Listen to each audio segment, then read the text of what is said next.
Assalamualaikum warahmatullahi wabarakatuh. Perkenalkan, nama saya Muhammad Fauzi Abdullah dari kelas TT 43 gabungan 0304 dengan NIM 11011917173. Di sini saya akan membahas mengenai tugas besar dari mata kuliah literasi data, yaitu analisis dan interpretasi data dan mengomunikasikan data. Adapun pertanyaan riset yang saya ambil yaitu, apakah dampak COVID-19 terhadap pendidikan di Indonesia? Oke, kita lanjut.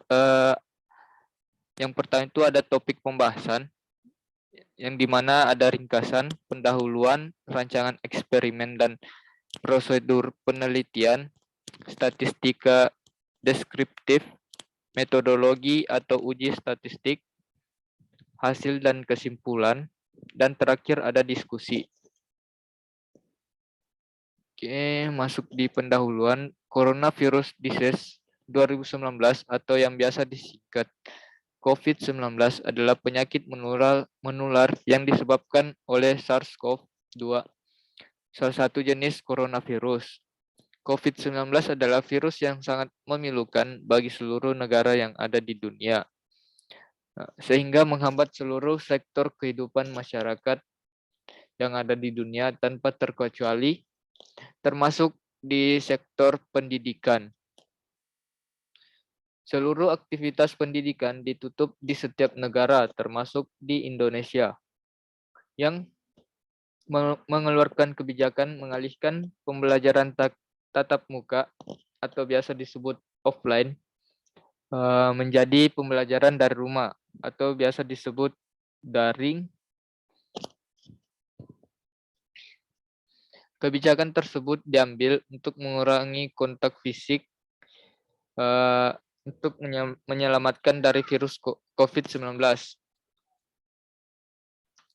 Dalam hal tersebut, saya mengambil pertanyaan riset dengan harapan kita mengetahui dampak dari COVID-19 terhadap pendidikan di Indonesia. Terus ada rancangan eksperimen dan prosedur penelitian. Yang pertama itu rancangan pra-eksperimen atau pra-eksperimen design. Terus tadi kasus bentuk tunggal, one shot case study. Terus ada prosedur penelitian, yaitu yang pertama itu pendekatan penelitian, terus pemilihan jenis penelitian, yang ketiga populasi dan sampel, terus yang terakhir metode pengumpulan data. Selanjutnya ada statistika deskriptif. Saya mendapatkan diagram tersebut dari Google, yaitu dari web UNICEF.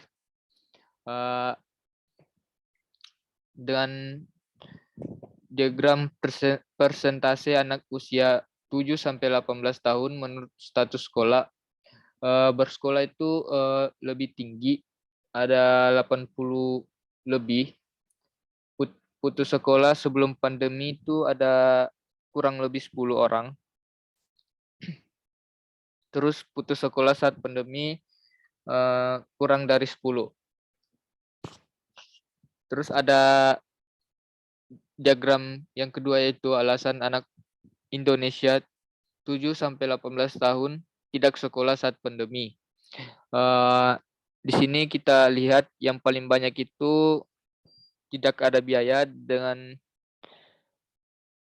lebih 70%, dan yang kedua tidak mau sekolah lebih dari 10%, lainnya kurang dari 10%, pengaruh lingkungan kurang dari 10%, merasa cukup kurang dari 10%, bekerja dengan upah kurang dari 10%.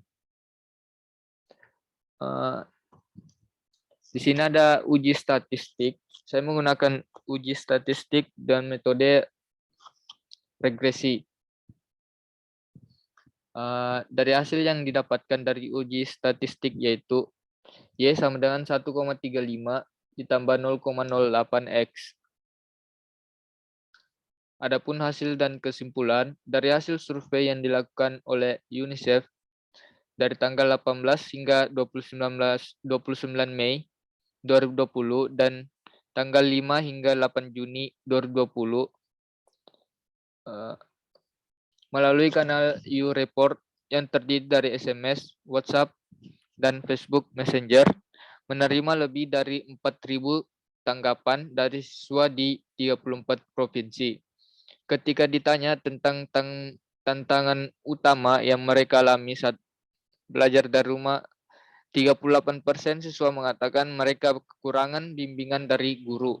Sementara 35% menyebutkan akses internet yang buruk. Jika pembelajaran jarak jauh berlanjut, lebih dari setengah atau 62% mengatakan mereka membutuhkan bantuan untuk kuota internet.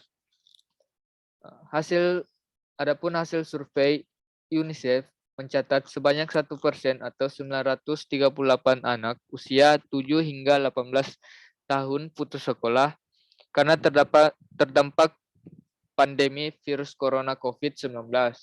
Dari jumlah tersebut, 74% anak putus sekolah karena tidak ada biaya. Sebanyak 12% anak putus sekolah karena tidak ada keinginan. Terus 3% anak putus sekolah karena pengaruh lingkungan. Anak yang putus sekolah karena merasa cukup dan pendidikan saat ini dan akibat bekerja masing-masing sebesar 2%. Sementara 8% anak putus sekolah karena alasan lainnya. Adapun pada pertanyaan yang saya berikan pada research question, apakah dampak COVID-19 terhadap pendidikan di Indonesia? Saya memiliki tujuan untuk mengetahui dampak COVID-19 terhadap pendidikan di Indonesia. Saya mengumpulkan beberapa data dari berbagai sumber untuk mendapatkan hasil yang diinginkan. Mungkin cukup sekian dari presentasi hasil tugas besar dari saya. Kurang lebihnya mohon dimaafkan. Assalamualaikum warahmatullahi wabarakatuh.